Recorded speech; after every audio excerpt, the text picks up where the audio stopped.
Miostatina ishte një gjë që na e përmende 3-4 herë ke përmendur miostatinën si një element shumë të rëndësishëm të përcaktimit të hipertrofisë masës muskulare dhe kapacitetit për të rritur masë. Çfarë është miostatina? Miostatina është një proteinë e prodhuar nga vetë qelizat muskulare, fibrat muskulare, e cila i vendos një kufi zhvillimit masës muskulare.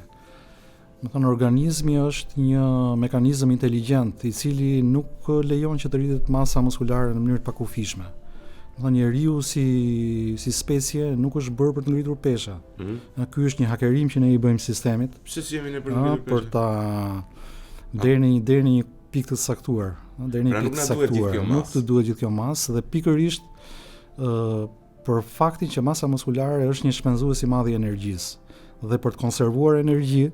Në çfarë sensi? Është metabolik, është një metabolik. Muskuli është një metabolik dhe shpenzon shumë energji, kërkon energji, kërkon pushim pikërisht. Oksigjenim? Kërkon energji dhe si till organizmi përpiqet ta kufizojë masën muskulare. Dhe këtë kufizim e realizon pikërisht përmes miostatinës.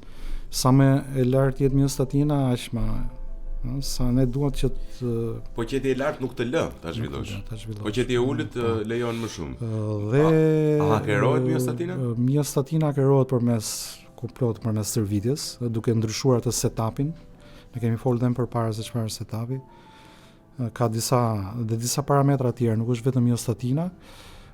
Por është vërejtur që përdorimi i kreatin monohidrat është shumë efektiv në thyrjen e kufive të miostatinës. Vitamina D3 gjithashtu janë dhe një kategori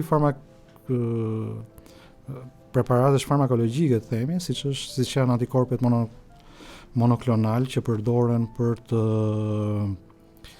modifikuar sistemin imunitar.